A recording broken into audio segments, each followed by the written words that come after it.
Сәлеметсіздер ме, құрметті менің инста оқырмандарым. Сіздер менің мұғалім болып жұмыс жасайтынымды білесіздер. Мен Талғар қаласындағы қазақ тарихындағы ұлы тұлға, қоғам қайраткері Тұрар Рысқұлов атындағы номер 9-шы орта мектепте бастауыш сынып мұғалімі болып жұмыс жасаймын. Бүгін мен сіздерді өзімнің мектебіміздің бастауыш сыныптар бірлестігімен таныстырғым келіп отыр. Және де осы елімізде болып жатқан індетке байланысты қашықтықтан оқыту кезіндегі мұғалімдердің еңбектерімен және де жетістіктері жайлы айтқым келеді сіздерге. Біздің бастауыш сыныптардың әдістемелік бірлестігінің атауы «Бастау». Алға қойған мақсатымыз мұғалімдердің педагогикалық және кәсіби шеберліктерін арттыру, құзыреттілігі мен сабақ беру әдістемесін үздіксіз жетілдіру. Оқушылардың білім дағдыларын күнделікті өмірмен тығыз байланыста болуына көз жеткізу. Саналы ғұмырын бала тәрбиесіне, ұстаздық қызметке арнаған адамдар жетерлік. Осындай ұстаздардың бірі Әсемгүл Мұханқызы. Өмірінің 40 жылын білім беру жолына арнаған жоғары санатты мұғалім. Мұғалім болу сырттай қарапайым көрінгенімен тарихтағы ең қарапайым, ең ұлы істің бірі. Демекші, Әсемгүл апай жүріс-тұрысы, сырт келбеті қарапайым болғанымен ең мықты ұстаздардың бірі. Мұғалім өзінің білімділігімен қоса жүріс-тұрысымен, жайдары мінезімен, тіпті сырт пішіні, киген киімі де оқушыға жақсы мағынада қатты әсер етеді деп Ғабит Мүсірепов айтпақшы. Бірлестігіміздің әрдайым сұлу, жайдары болып жүретін, ұстаздық жолда жүргеніне 30 жылдан астам уақыт қызмет етіп келе жатқан зерттеуші мұғалім Салима Мадрейімқызы.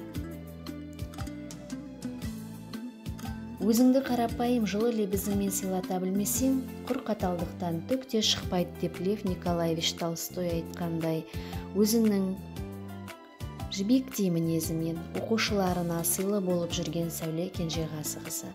Еңбек өтілі 34 жыл зерттеуші мұғалім. Егер мұғалім өз бойына іс пен шәкірттеріне деген сүйіспеншілікті біріктірген болса, ол кемел ұсталыс деген Сергей Қожамқұловтың сөзіне дәлел ретінде Мира Матниязқызын айтар едім. Өзінің іске адалдығы мен сүйіспеншілігінің арқасында шәкірттерінің жүрегінен жол тапқан мұғалім. Еңбек өтілі 23 жыл жоғары санатты мұғалім. Ұстаз талантты болса, шәкірті талапты болады деген Платонның сөзіне Құралай Айтбайқызын айтар едім. Өзі талантты, қашанда көңілді, оқушылары талапты, ұстаздық жолда жүргеніне 13 жыл. Сарапшы мұғалім. Басқаларды үйрете жүріп, біз өзіміз үйренеміз деп Жүсіп Баласағұнның сөзіне, оқушыларды үйрете жүріп, өзім де үйреніп жүрген мен Маржан Сағындыққызы. Еңбек өтілім 7 жыл. Сарапшы мұғаліммін. Қашықтан оқытудың қиындығына қарамастан, оқушылармен, ата-аналармен тығыз байланыс орнатып, түрлі әлеуметтік желілерде ұйымдастырылған жарыстарға, байқауларға оқушыларды қатыстырып, білімдерін шыңдап отыр. Жүлделі орындарды иеленіп, мадақтама дипломдармен марапатталып отырды. Алдарыңызда менің бірлестігімнің, яғни Әсемгүл апайдың, Салима апайдың, Сәуле апайдың, Мира апайдың, Құралай апайдың оқушыларының және өздерінің қашықтықтан оқыту кезіндегі жеткен жетістіктері және атқарған еңбектері.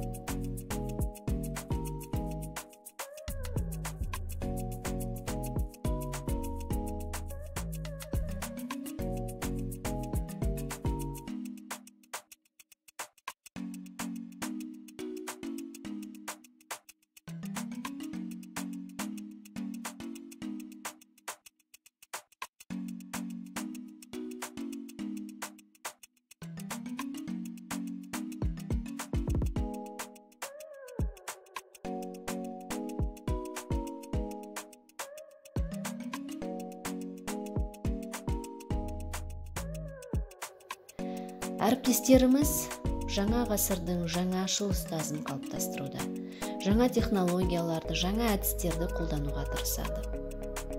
Бала жүрегіне жол тауып, баланың қажеттілігіне орай білім, тәрбие береді. Ұстаздық қиын әрі қызықты жұмыс.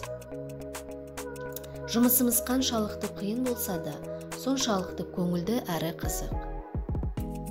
Ал менің бірлестігім және ұжымым ең керемет жандар.